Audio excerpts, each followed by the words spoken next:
You are concentrating on chewing your breakfast apple as you walk past the Vestara Campanile on your way to class. A crowd is milling around the bell tower this morning, with two figures clearly standing in the middle as the center of attention. The two wizards, one wearing a red robe and the other blue, are having a venomous argument. Their voices carry over to you as you pass. It is a fool's idea to ban an entire pillar of magic simply because of its viability for criminal activities. Cannot objects be enchanted to harm others? Cannot incantation be used to set a person on fire? The red-robed wizard questions the crowd. All magic has the potential to harm. Shall we ban all magic? Shall we impede all magical progress, throwing away the potential benefits simply because we are too afraid of the potential ills? The blue-robed wizard scoffs in reply. You know as well as I do that the potential damage of any incantation is nowhere close to the havoc that Gates magic can wreak. Fire is a force we understand. It is something we can control. There is still too much that we do not understand about Gates magic. He shakes his head. You speak of progress with such reverence, but history has shown wizards achieving terrible things in the name of progress. The security of our people is too important to take such a great risk in allowing Gates magic. They both present good arguments, you think to yourself, but you have enough to think about with your classes. You don't need this weighing on your mind as well. You make a note to yourself to avoid taking this route to class next time. Just what is it about a bell tower that attracts public debates? As you ponder that question, you notice that the one-spirited discussion has fallen silent.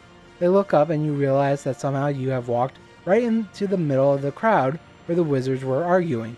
Rather, instead of arguing, they are now looking expectantly at you. The blue-robed wizard approaches you. You have something to say, newcomer?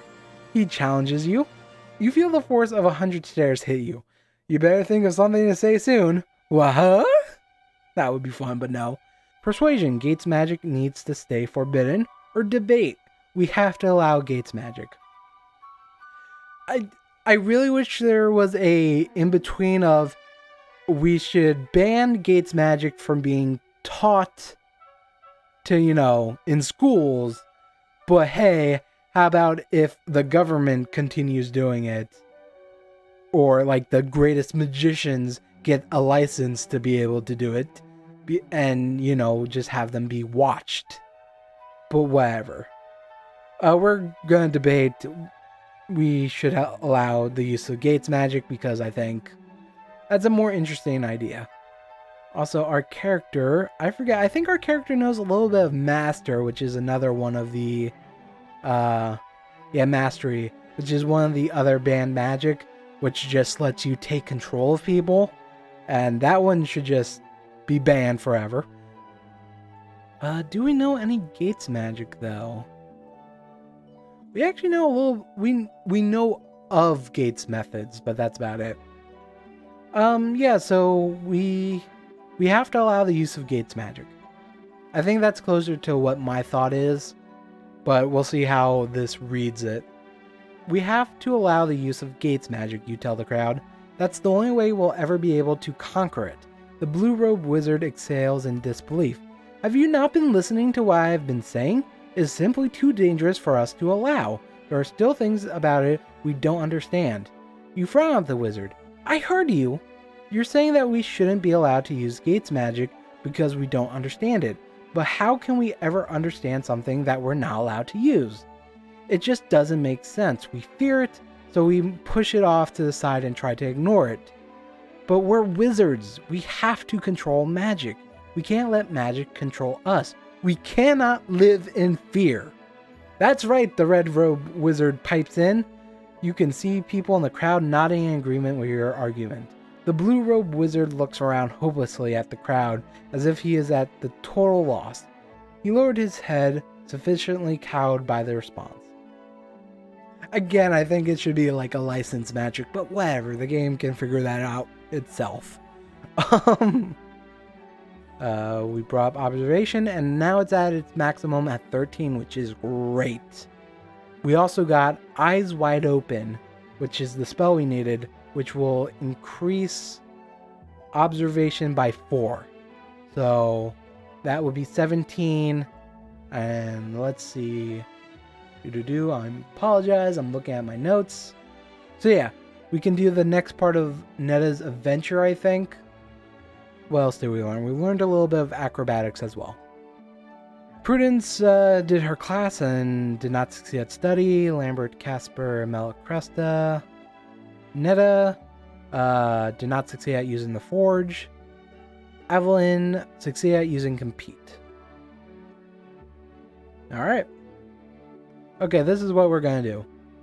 So we're going to do an adventure today. I'm actually going to save just in case I have some of this wrong. Alright, the next adventure should be... Actually, I can't do this yet. Because I need to bring up observation. Crap. Okay, so we're going to do a different adventure then. Screw it, why not? Okay, I think it's called Emergency Call. So this is the continuation of The New Girl. With the girl whose name I can never remember. Something with an E. Whew! You emerge from the showers fully dressed and thoroughly cleaned. All traces of the sickly toilets have been sanitized away. Evelyn. I think I've been saying Evelyn, but I think it might be Evelina. But I'm going to continue with Evelyn because that comes off my tongue easier. Evelyn can be found dragging the mop cart down the hall, dirty water sloshing within the built-in bucket. The girl's still hard at work, good for her. A bit of plaster trickles onto your nose, trickling just enough to make a sneeze. You wonder what the heck as your head tilts back to look at the ceiling. It's the same old stubbly white ceilings as before. There doesn't seem to be anything wrong with it until another bit of plaster crumbles from above and lands directly between the eyes. Ah, curses. Does the ceiling need repairs? You wave down Evelyn before she vanishes down another hallway. With a lot of arm signs and some shouting, you ask her to deliver a message to the real school janitor about the ceiling plaster. She nods in understanding and goes off to do that. Meanwhile, you start walking around the dormitory with a conjured umbrella raised in one hand.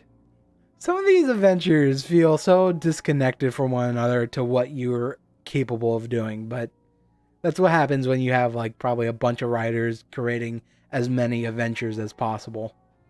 Time to hurry along. You have classes in a bit, and the only outfit you got on is a bunch of towels. Sprinting to your dorm room, you undergo a quick change of clothes, grab your bag, and heave-ho to the... Right, your wand. You pivot on one foot and lumber to your desk. A curious search reveals that your wand can't be found, so you dig deeper into the piles of books and leftover lunch packets. Not here? Well, it's not in the drawers. You proceed to search your entire room, shifting around the bookshelves and knickknacks, and even feeling about under your laundry mountain in the corner. Did something just move against your fingers? It's not under your bed either, not under the frame or the mattress.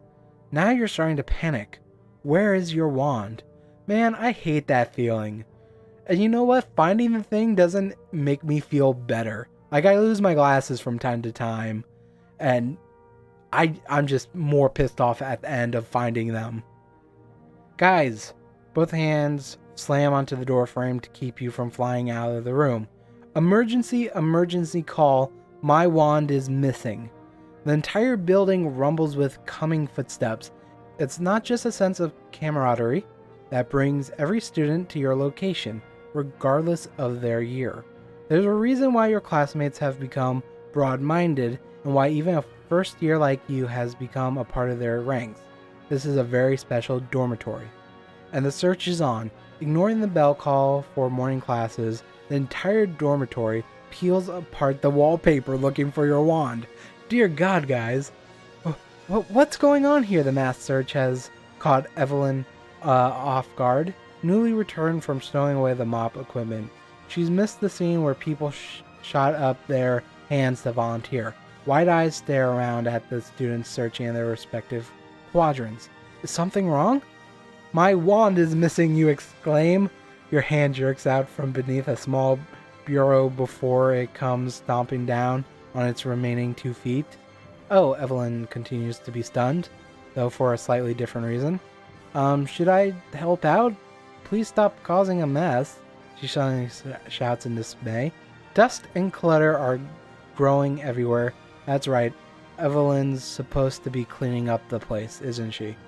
Ah, here, you shove a small map into Evelyn's hand.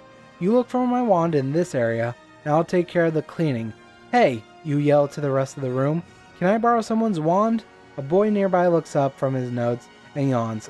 Sure, you can take mine, but you know that using someone else's wand can be tricky, you know. Depends on compatibility levels. Yeah, just gimme. Wow, you must have a lot of friends, says Evelyn. She watches your dorm mates with a dawning awe. I guess, you reply, but it's more like safety measures, actually. Safety measures? Yeah, now hurry up and look. I'll take care of the cleaning. Dedication, wipe up by hand. Or theory of enchantment, activate some enchanted scraps of rag that will dust away, and be careful with your orders. I'm gonna do dedication. Though, here's a little spoiler. I'm pretty sure this just keeps going even if I fail, but yeah, I checked the mod tools. Left, right, left. The chant goes on silently inside your head, which is lucky for everyone else because you can't seem to stop. How can such a dull and repetitive sound be so catchy? It takes you longer than you care to think about to finish the work, of course, but at least the song in your head doesn't linger once you finished. You can just take a breath and take pride in what you've done. Impossible! All this manpower and you still haven't found your wand. You'll have to find it soon, or else report it to Legate Orso. Oh. They don't use his full name for once. Okay. The Legate. He'll then turn to Professor von Ruperikit to track the wand down. A student losing their wand is a big deal, even outside this dormitory. Guess you have no choice, a dorm mate says out of sympathy. A few hands pat your shoulder with the same feeling. Just go and fess up to it.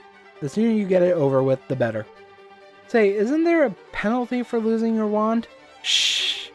Your dorm mates are right. Just go and get it over with. And whatever you do, don't think about the penalty for losing one's wand.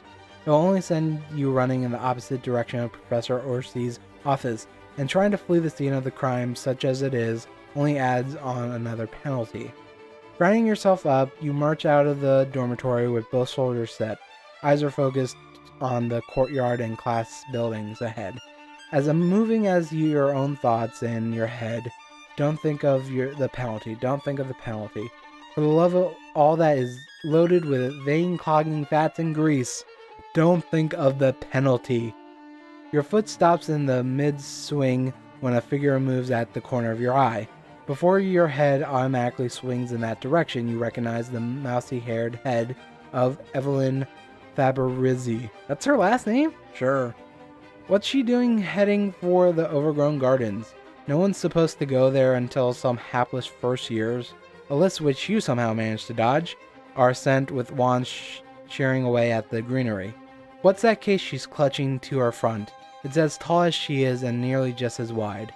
A tingle runs up the back of your spine. Could it be? It's as though you can sense your wand, and the feeling is coming from that case. Evelyn carries with her under a stone archway.